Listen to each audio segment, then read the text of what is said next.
હવે આ ચેપ્ટર છે ઓરિએન્ટેશન સિરીઝના ભાગરૂપે ગરીબી one of the most time chapter એટલે કહી શકાય વિદ્યાર્થી મિત્રો કે આ ચેપ્ટર ની અંદર ફરી પાછું આગળના બધા ચેપ્ટરને ધ્યાનમાં લઈએ તો થોડાક મુદ્દા હવે આ ચેપ્ટર થી એડવાન્સ થવાના છે. એડવાન્સ એટલે કઈ રીતે કહ્યું સાહેબ અમને બીક લાગે છે એવી રીતે એડવાન્સ નહીં, પણ અમુક મુદ્દા તમને અવશ્ય કરવા પડશે. લાઈક એક્ઝામ્પલ તરીકે ગરીબીના નિદર્શકો વિદ્યાર્થી મિત્રો લોકસપ આપેલા છે, પણ તમને કયા તૈયાર કરવાના છે, કયા મુદ્દા તમે પરીક્ષામાં લખશો સારા ગુણ આવી શકે છે, આ ચેપ્ટર ની અંદર કઈ આંકડાકીય માહિતી છે કે જેને તમને ખાસ કરવી પડશે. તો એ બધી વસ્તુનું સમજૂતી આપણા ચેપ્ટરની પ્લેલિસ્ટ ની અંદર કીધેલ છે, અવશ્ય તમે એનો લાભ લેજો. પણ તમને કહી દઉં તૈયારી કેમ કરવાની છે. તો વિદ્યાર્થી મિત્રો સૌથી પહેલા દરેક ચેપ્ટરની ઓપોર્ચ્યુનિટી તક કઈ છે આપણા પાસે. સૌથી પહેલા ગરીબીના હમણાં ચર્ચા કરી નિદર્શકો, બરાબર. બીજો ગરીબીના કારણો અને ત્રીજો ક્વેશ્ચન ગરીબીના ઉપાયો. આ ક્વેશ્ચન વિદ્યાર્થી મિત્રો એની હાવ ગમે તે થાય બરાબર તમને કરવા જવાબ પડશે. મોસ્ટ ટાઈમ છે. આના સાથે જે ક્વેશ્ચન કરવાના છે ઓલરેડી ચર્ચા એ વિડીયોમાં મેં કરી દીધી છે કે ભાઈ ગરીબીના સ્વરૂપ છે, ગરીબી રેખા છે, જો મેં તમને કીધું આયરા કે અર્થ દરેક કરવા પડશે. બીજી બાબત સ્વરૂપ, ગરીબીનો સ્વરૂપ. ઘણી બધી વખત વિદ્યાર્થી મિત્રો ગરીબીના સ્વરૂપ ખબર નથી હોતી, પણ કદાચ તમે વિડીયો ઓરિએન્ટેશન સિરીઝના ભાગરૂપે જોઈ રહ્યા છો તો ગરીબીનું સ્વરૂપ એટલે સાપેક્ષ ગરીબી, નિરપેક્ષ ગરીબી એ થશે. એટલે ખાસ ધ્યાન રાખજો. ક્વેશ્ચન પણ અગત્યના ચેપ્ટરમાં ભાગ ભજવે છે. યસ, ગરીબી રેખા વિદ્યાર્થી મિત્રો આ ક્વેશ્ચન ટાર્ગેટ કરજો. હું તમને કહી દઉં કે આ 2 માર્ક અને 3 માર્ક ની અંદર આખો અરવો પડશે. હમણાંથી કહી દઉં તૈયારી રાખજો કરવાની ચેપ્ટર વાઇઝ, બરાબર. આ મુદ્દાને આ તો ખાસ ચેપ્ટરમાં કરવાનું છે. યસ, ગરીબીના નિદર્શકો મેં તમને કહી દીધો અને એના કારણો મેં તમને કહી દીધો. હવે ઉપાયો આ ચેપ્ટર ની અંદર ઘણા બધા વિદ્યાર્થીઓ યસ તમને કીધું નતો આ ચેપ્ટર ની અંદર આ એડવાન્સ ક્વેશ્ચન છે. હવે તમે કહો સાહેબ એડવાન્સ કઈ રીતે, ચાલો યાદ રાખો વિદ્યાર્થી મિત્રો. આમાં કોઈ મોટી વસ્તુ નથી. તમે આપણા વિડીયો જોશો તમે કહેશો સાહેબ આ તમે મજાક કરી નાખી સાહેબ, એટલો એડવાન્સ અમને ન લાગુ, પણ વિડીયો જોયો હશે તો તમને ખબર પડશે. એમને એમ કહેશો તમને એમ કહેશો હા સાહેબ આ તમે કીધી વાત સાચી છે, એડવાન્સ જ છે.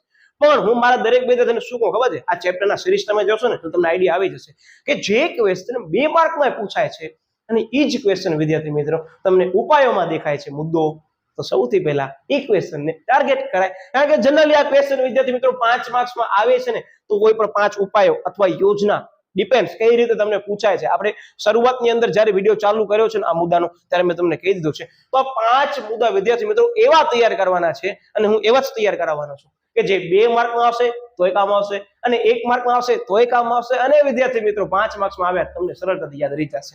એટલે અમુક મુદ્દા એવા છે વિદ્યાર્થી મિત્રો, હું શરૂઆતમાં કદાચ તમને બધાને ખ્યાલ નહોતો કહી દઉં. ઘણા બધા વિદ્યાર્થીઓની મેજરલી આ ક્વેશ્ચન મને આવે છે દરેક વિદ્યાર્થીનો સાહેબ કેટલા મુદ્દા લખવાના.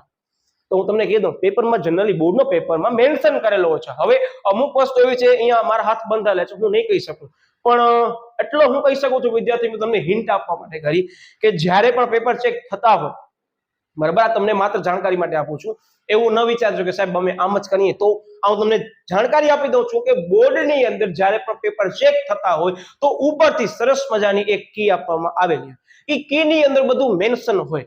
તો જનરલી વિદ્યાર્થી મિત્રો હજી સુધીના પેપરની અંદર જે મેં કી જોઈ છે એના ઉપરથી હું તમને આ સ્ટેટમેન્ટ કહી શકું છું કે 5 ગુણની અંદર પ્રક્રિયા અથવા વિધિ અથવા તબક્કા સિવાય કોઈ પણ થિયરી વિષયની અંદર તમે એક્સપ્લેન 10 મુદ્દાથી વધારે નહીં કરો તો ચાલશે.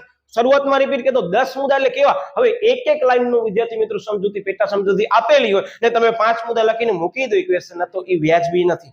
પણ વિદ્યાર્થી મિત્રો તમે એ ટોપિકની અંદર 150 મુદ્દા આપેલા છે અને તમે 5 મુદ્દા માંગ્યા છે તો એ 5 મુદ્દાઓ વિસ્તૃત સમજૂતી સહિત આપો. 5 મુદ્દા મેઇન સમજાવે એની અંદર સબ ટોપિક એક મુદ્દાની અંદર 6 થી 7 મુદ્દાનું હું મારા દરેક વિદ્યાર્થી જે 100 માંથી 100 મેળવવા માંગે છે એને કહું છું તમે આપ, કારણ કે તમે 5 મુદ્દા પણ વિસ્તૃત સમજાવ્યા છે. પણ હવે જે મુદ્દા જેવા રહેલા છે સાહેબ 2 જ મુદ્દાની અંદર પૂર્ણ થઈ જશે તોય બોર્ડમાં કીધું છે. હા ચાલો તમને કહી દઉં કે જે મુદ્દા 7 આપેલા છે અથવા 5 આપેલા છે એમાં કે છે બોર્ડ દ્વારા 5 જ સમજાવો અને પાઠ્યપુસ્તકની અંદર વિદ્યાર્થી મિત્રો લેન્થ જ ઓછી છે ને 5 જ મુદ્દા 5 માર્ક્સમાં પૂછ્યા છે તો વિદ્યાર્થી મિત્રો તમે 5 મુદ્દા ટૂંકમાં સમજાવ્યા હશે પાઠ્યપુસ્તકને અનુરૂપ તો ચાલશે.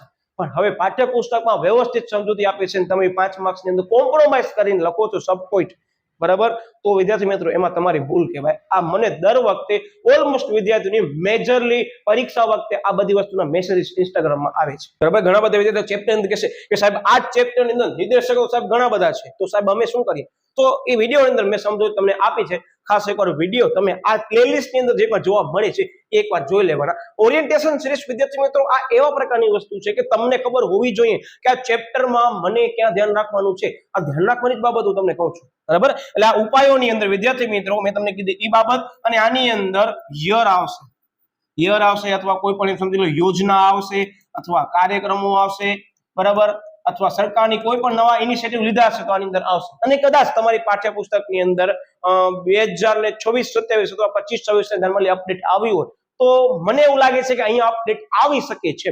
હજી મારા પાસે પણ પાઠ્યપુસ્તક પૂરેપૂરી બની નથી આવી, હું તમને કહી દઉં, અને આવ્યા છે વિદ્યાર્થી મિત્રો તો આપણે વિડીયોની અંદર મેન્શન કરી દીધું છે, તમે ગભરાતા નહીં, બરાબર.